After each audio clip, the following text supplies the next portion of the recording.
जय भीम। वर्तमान देखिए सोशल मीडिया रे संघी गोष्ठी व मनुवादी गोष्ठी बहुल मात्रा शेयर करुछंती एवं प्रतिवाद मध्य करुछंती जे बांग्लादेश रे कौनसी व्यक्ति को मारी दिया गला। बहुत भल कथा जे मनुवादी एवं संघी गोष्ठी मानववाद जागृत होती खुशी लगुच जहाँ गोटे व्यक्तिर मृत्यु रे एमाने एते तीव्रतर आंदोलन करुछंती किंतु वास्तवता कौन या पछरे प्रकृत रहस्य कौन जे एमाने काहेकि से प्रतिवाद करुछंती एटा सबुठु बड़ कथा। काहेकि कथा कहूची जदि से माने बांग्लादेश रे कहार मृत्यु होउची बांग्लादेश रे जार मृत्यु होउची माने तार नागरिकत्व होउची बांग्लादेशी रो माने बांग्लादेश रो नागरिकत्व तांकर जो सिटीजनशिप बा नागरिकत्व होउची बांग्लादेश रो ताकू कहा जो बांग्लादेशी आमे जंती भारतीय से होउछन बांग्लादेशी। तो बांग्लादेशी रो मृत्यु रे आम भारत रे रहुतिबा किछि गोष्ठी माने काहेकि एते तीव्र प्रतिक्रिया दउछंती एवं काहेकि प्रतिवाद करूछंती। जदि प्रतिक्रिया दउछनी ओ प्रतिवाद करूछंती ओ प्रतिवाद स्वर तीव्रतर करूछंती ता अर्थ भारत वर्ष रे एभली कहार हत्या हेले ताले एमाने निहाती भाबरे दृढ़ भाबरे प्रतिवाद करथिबे बहुल मात्रा रे आंदोलन करथिबे एवं तीव्र प्रतिक्रिया मध्य देखाउथिबे। निश्चित भाबरे आम भारत वर्ष रे सबुठारु शोषित वंचित वर्ग अनुसूचित जाति वर्ग बा शेड्यूल कास्ट वर्गर माने गोटे वर्ष भितर 2022 रो लास्ट एनसीआरबी डेटा कहूची जे 954 जन को हत्या कर दिया है। 954 जन शेड्यूल कास्ट वर्गर लोकों को हत्या कर दिया है। एटा मो रिपोर्ट ने भारत सरकार एनसीआरबी डेटा कहूची ता अर्थ 954 जन को हत्या करिसंती जो माने करिसंती ताको विरुद्ध रे ये माने बहुत मात्रा रे विरोध करथिबे बोले हम भाबुचे। आपण माने भाबुथिबे का आमे तो कोड देखिनु जदि बांग्लादेश रे काहा को मारि देला जन को बा 2 जन को मारि देला एते तीव्र प्रतिक्रिया करछंती ताले भारत वर्ष 954 जन को मारि दैछंती सेठी हम तो आहुरी भयंकर भाव प्रतिवाद करबा कथा करिसंती कि आपण मान देखछंती कि मु तो काई देखिनी। ओ एठी होची प्रश्न जदि करि नाहंती काहे कि करि नाहंती जदि सेठी करछनी काहे कि करछनी एटा सबटो बड़ प्रश्न अछि। मु आपण किछि उदाहरण देबी। आपनकर मने थिबो जे राजस्थान रो जलोर रे इंद्र मेघवाल नामक जणे चतुर्थ श्रेणी रे पाठ पढ़ुथिबा गोटे निरीह कोमलमती निष्पाप शिशु को तांको स्कूल रो जन टीचर पिटी पिटी की मारी देथिले। काहे जानंती ताकू शोष होउतला एवं शोष होवारु से अन्य पिलांको भली माठियारु पानी आनी की पिया पे चेष्टा करथला तो पिटी पिटी मार देला से मास्टर। कारण ये पिलाटी शेड्यूल कास्ट बा अनुसूचित जाति वर्गर थिला बा वर्ण व्यवस्था आधार बा धर्म आधार से होची अछुआ ब्राह्मण क्षत्रिय वैश्य शूद्र जो 4 वर्ण अछि शूद्र माने तळे और से शूद्र आहुरी तळे अति शूद्र बा अछुआ वर्गर तेनो अछुआ वर्गर पिलाटी जतले माठिया छुई देला तो माठिया अपवित्र हो गला पानी अपवित्र हो गला तो मास्टर जे पी परिबेनी तेनु सेही क्रोध रे राग रे से पिलाटा को पिटी पिटी मार देले। एभली हिंसात्मक मानसिकता एभली घृण्य मानसिकता एभली देश मनोभाव रखिथिबा व्यक्ति जातिवाद रे चरम सीमार पहुंची से पिलाटा को पिटी पिटी मारी देला तापरे भी एमाने जो माने बांग्लादेश रो लोको पई आवाज उठौछंती ए पिला पई केही भी पचन खुली नथिले। ये होची वास्तव चित्र भारत वर्ष रो ये होची वास्तव चित्र जातिवाद रो ये होची वास्तव चित्र एमानकर मनुवादी मानसिकतार वा सोच आपण माने चिंता करिया आवश्यकता अछि। एवं केवल सेतिक नुहे अनेक उदाहरण देवी। एटा हला एससी वर्ग एवं एसटी वर्गर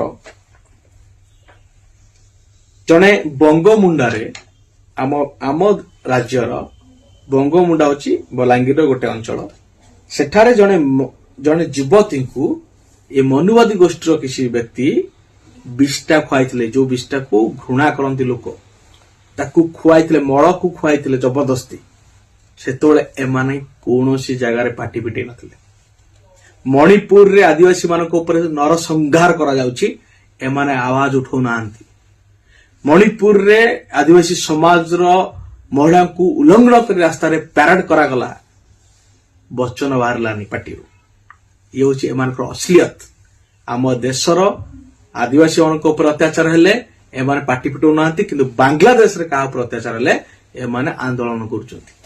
ଏବଂ ଆମ ଓଡ଼ିଶାର କଟକ ପାଖ ଗୁରୁଡିଝାଟିଆ ଥାନାରେ ବିକ୍ରମ ଜରାଇ ନାମକ ଜଣେ ଯୁବକ ଏଇ 2025 ମସିହାରେ ରାସ୍ତାରେ ଯାଉଥିଲା ବେଳେ ଜଣେ ବ୍ୟକ୍ତି ସେଠି ଘର କାମ କରୁଛନ୍ତି, ରୋଡ ଉପରେ ସିମେଣ୍ଟ ବାଲି ଗୋଳେଇକି କାମ କରୁଛନ୍ତି। ସେ କହିଲା ରାସ୍ତାରୁ ଛାଡିକି ଟିକେ କାମ କର, ଏଠି ଯିବା ଆସିବା ପାଇଁ ଅସୁବିଧା ହଉଛି। ତାକୁ ପିଟି ପିଟି ମାରିଦେଲେ ବିକ୍ରମ ଜରାଇ ନାମକ ଜଣେ ଆଦିବାସୀ ଯୁବକକୁ। ସେଠି ଏମାନଙ୍କର ବଚନ ବାହାରିଲାନି ପାଟିରୁ, ପଦୁଟେ ବି କଥା କହିଲେ ନାହିଁ। ଇଏ ହଉଛି ଏମାନଙ୍କର ଘୃଣ୍ୟ ମାନସିକତା। ଏବଂ ସେଇ ରାଜସ୍ଥାନରେ 2020 ମସିହାରେ କାଲୁରାମ ଦେବାସୀ ନାମକ ଜଣେ ଓବିସି ବର୍ଗର ବ୍ୟକ୍ତି ଏବଂ ତାଙ୍କ ସହିତ ସନ୍ତ ସିଂ ଯାଦବ, এই ଦୁଇ ଜଣ ବ୍ୟକ୍ତିଙ୍କୁ ନିର୍ମମ ଭାବରେ ଅତ୍ୟାଚାର କରାଗଲା ଏବଂ ତାଙ୍କୁ ପରିସ୍ରା ପିଆଗଲା, ଜବରଦସ୍ତି ତାଙ୍କୁ ପରିସ୍ରା ପିଆଗଲା। ଏବଂ ଜୋତାରେ ଯୋଉ ପାଣି ପୁରେଇକି ତାକୁ ଜବରଦସ୍ତି ପିଆଇଲେ, ମାନେ ଜୋତାରେ ପାଣି ନେଇକି ତାକୁ ପିଆଇଲେ, ପାତ୍ର ଭଳି ବ୍ୟବହାର କରି ଜୋତାକୁ ପାଣି ପିଆଇଲେ ଜବରଦସ୍ତି, ଓ ପରିସ୍ରା ମଧ୍ୟ ଜବରଦସ୍ତି ପିଆଇଲେ। କିନ୍ତୁ ଏମାନଙ୍କର ପାଟିରୁ ବଚନ ବାହାରୁ ନଥିଲା, ଏମାନେ ଆୱାଜ ମଧ୍ୟ ଉଠେଇ ନଥିଲେ। ଇଏ ହଉଛି ଏମାନଙ୍କର ଘୃଣ୍ଣିତ ମାନସିକତା। ଆମ ରାଜ୍ୟର ଓଡ଼ିଶାର କଳାହାଣ୍ଡି ଜିଲ୍ଲାର କୋକସରା ବ୍ଲକରେ ରୂପେଶ ନାୟକ ନାମକ ଜଣେ ଓବିସି ବର୍ଗର ଯୁବକକୁ ପିଟି ପିଟି ସର୍ବସମ୍ମୁଖରେ ମାରିଦେଲେ। ତାର ଭିଡିଓ ଫୁଟେଜ ମଧ୍ୟ ଆମର ପାଖରେ ଅଛି ଏବଂ ମାନବାଧିକାର କମିଶନ ମଧ୍ୟ କେସ୍ ଚାଲିଛି, କିନ୍ତୁ କୌଣସି ବ୍ୟକ୍ତିକୁ ଏପର୍ଯ୍ୟନ୍ତ ଗିରଫ କରାଗଲା ନାହିଁ। ଏବଂ ନା କୌଣସି ବ୍ୟକ୍ତିଙ୍କର, ଏଇ ଗୋଷ୍ଠୀ ମାନଙ୍କର ନା ତା ପ୍ରତି ପ୍ରତିବାଦ ସ୍ୱର ଉଠିଲା, ନା ଆନ୍ଦୋଳନ କଲେ, ନା କୌଣସି ପ୍ରକାର ବିକ୍ଷୋଭ ପ୍ରଦର୍ଶନ କଲେ। ଇଏ ହଉଛି ଏମାନଙ୍କ ଘୃଣ୍ଣିତ ହୀନ ମାନସିକତା। ଏସସି ମାନଙ୍କ ପାଇଁ କଥା କହୁନାହାନ୍ତି, ଏସଟି ମାନଙ୍କ ପାଇଁ କଥା କହୁନାହାନ୍ତି, ଓବିସି ସମାଜ ପାଇଁ କଥା କହୁନାହାନ୍ତି ଏବଂ ମହିଳା ମାନଙ୍କ ପାଇଁ ମଧ୍ୟ ଏମାନେ କଥା କୁହନ୍ତି ନାହିଁ। ଆମର ବଲାଙ୍ଗୀର ସର୍ଗିପାଲେ ଗୋଟେ ନିରୀହ ଝିଅକୁ ଗଣ ବଳାତ୍କାର କରିକି ନିର୍ମମ ଭାବରେ ହତ୍ୟା କରିଦିଆଗଲା, ତା ପାଇଁ ମଧ୍ୟ ଆୱାଜ ଉଠିଲା ନାହିଁ। ଏ ପର୍ଯ୍ୟନ୍ତ 15 ମସିହାରୁ 25 ମସିହା ହେଇଗଲା, 10 ବର୍ଷ ହେଇଗଲା, ସେ କ୍ଷେତ୍ରରେ ଚାର୍ଜସିଟ୍ ଦାଖଲ ହେଲା ନାହିଁ ବା କୌଣସି ବ୍ୟକ୍ତିକୁ ଗିରଫ କରାଗଲା ନାହିଁ। ସେ ଘଟଣାରେ ଏମାନେ ଆୱାଜ ମଧ୍ୟ ଉଠେଇଲେ ନାହିଁ। ଇଏ ହଉଛି ଏମାନଙ୍କର ଘୃଣ୍ଣିତ ମାନସିକତା। ନା ଏସସି, ନା ଏସଟି, ନା ଓବିସି, ନା ମହିଳା, ଏମାନେ କାହା ପାଇଁ ମଧ୍ୟ ଆୱାଜ ଉଠାନ୍ତି ନାହିଁ। ଇଏ ହଉଛି ଏମାନଙ୍କର ମାନସିକତା। କିନ୍ତୁ ବାଂଲାଦେଶରେ କାହା ଉପରେ ଅତ୍ୟାଚାର ହେଲେ, କାହାକୁ ମାରି ଦିଆଗଲେ, ଏମାନେ ଆୱାଜ ଉଠାଉଛନ୍ତି। ଏବଂ ମାରାଠୀ ମାନଙ୍କ ଉପରେ ଯୋଉ ଅତ୍ୟାଚାର ହଉଛି, ତବ୍ରେଜ ଅନସାରୀ ନାମକ ଜଣେ ବ୍ୟକ୍ତିକୁ ଏମାନେ ଜୟ ଶ୍ରୀରାମ ନାରା ଫୋର୍ସଫୁଲି କହିଲେ କହ କହ, ତାକୁ ପିଟି ପିଟି ମାରିଦେଲେ। ଝାଡଖଣ୍ଡରେ ମବ୍ ଲିଚିଂ କରି ମାରିଦେଲେ ତବ୍ରେଜ ଅନସାରୀକୁ। ଅନେକ ମାଲକାନଗିରିରେ ଖ୍ରୀଷ୍ଟିଆନ କମ୍ୟୁନିଟିର ଲୋକଙ୍କୁ, ଆଦିବାସୀ ସମାଜ ଲୋକଙ୍କୁ ମାରି ଦଉଛନ୍ତି ପିଟି ପିଟି। ଇଏ ହଉଛି ଏମାନଙ୍କର ଅଶ୍ଲିୟତ। ନା ଏସସି, ନା ଏସଟି, ନା ଓବିସି, ନା ମାଇନରିଟି, ନା ମହିଳା, ଏମାନଙ୍କ ପାଇଁ ଏମାନେ ଆୱାଜ ଉଠାନ୍ତି ନାହିଁ। ଖାଇବେ ଭାରତବର୍ଷର ରାସ୍ତାକୁ ୟୁଜ କରିବେ, ବିଜୁଳି ବ୍ୟବହାର କରିବେ, ପ୍ରତ୍ୟେକ ଜିନିଷକୁ ଭାରତବର୍ଷର ବ୍ୟବହାର କରିବେ, କିନ୍ତୁ ଗାଇବେ କାହାର? ବାଂଲାଦେଶୀ ଲୋକମାନଙ୍କର। ବାଂଲାଦେଶର ନାଗରିକଙ୍କ ପାଇଁ ଏମାନେ ଆୱାଜ ଉଠାଉଛନ୍ତି। ଆମେ ମଧ୍ୟ ମାନବତା ଦୃଷ୍ଟିକୋଣରୁ ଏଭଳି କୌଣସି ପ୍ରକାର ହିଂସା, କୌଣସି ପ୍ରକାର ଦେଶ, କୌଣସି ପ୍ରକାର ଘୃଣାର ବାତାବରଣକୁ ଆମେ ବିରୋଧ କରୁଛୁ। ମାନବବାଦର ହତ୍ୟାକୁ ଆମେ ଦୃଢ ଭାବରେ ନିନ୍ଦା କରୁଛୁ। କିନ୍ତୁ ବାଂଲାଦେଶର ଲୋକଙ୍କ ପାଇଁ ତମେ ଯଦି ଆୱାଜ ଉଠେଇ ପାରୁଛ, ତାହେଲେ ଆମ ଦେଶର ଲୋକମାନଙ୍କ ପାଇଁ କି କାହିଁକି ନୁହେଁ? ବରଂ ତାଙ୍କ ଉପରେ ତମେ ଅତ୍ୟାଚାର କାହିଁକି ଭିଆଉଛ? ବରଂ ଯେ ଅତ୍ୟାଚାର କରୁଥିବା ଗୋଷ୍ଠୀଙ୍କୁ କାହିଁକି ତମେ ସମର୍ଥନ ଦଉଛ?